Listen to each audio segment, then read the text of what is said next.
I wanted to share with everybody that this has been a dream of mine for about 15 years, and especially the last 10 years, we've really been looking for a church. And we were driving down the road one day, and I've always loved Springville, and Philip said, Rita, you just passed an empty church. And I said, what? And so we turned around, we pulled up in the driveway, and make a long story short, it had been empty for about 2 years. It was a mess. And they put it up for auction.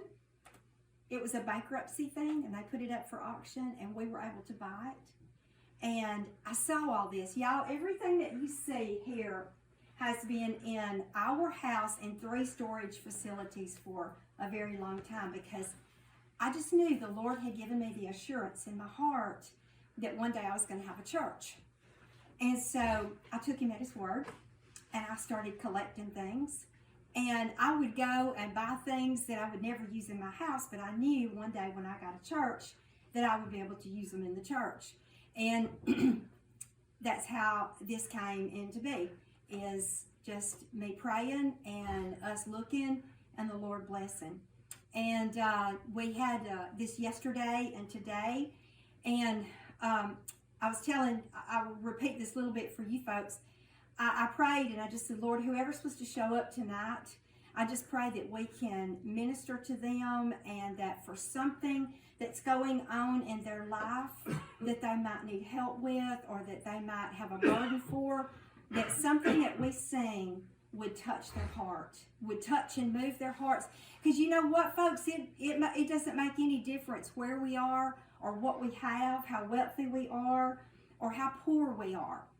The only thing that matters is that we walk with Jesus. That's it. There's nothing else that matters. And that's how I guide my life. I'm not into big numbers. I would tell you, one time when I was in my early 20s, in Boaz, Alabama. Do y'all know where Boaz is? In Boaz, Alabama. You know where Boaz High School is? It holds about 1,200 people. They were going to have a singing there, and they'd invited 5 groups to come and sing. And they didn't bother to check to see what was going on in the town that night, in the surrounding area. With 5 groups, about 3 or 4 vendors, food, drinks, and everything, 2 people showed up in an auditorium that holds 1,200 people. It was so ridiculous that we just laughed. We said, okay, we're going to sing to each other. So the 5 groups, we all went to the audience while one group sang on stage, and then we changed places, and we had a blast. We had the best time.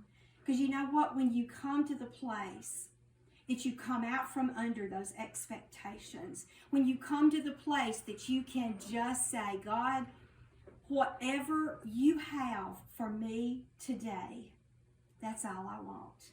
I don't expect anything from you. I don't expect any great miracles. I just want you. And when we can come to that place, then that's the freest place we can be. Because you know what? It doesn't matter whether anybody else accepts us or not, because I know there's people that think I'm kind of crazy. And that's okay. That's okay. They can think that, because I know who I am in Jesus.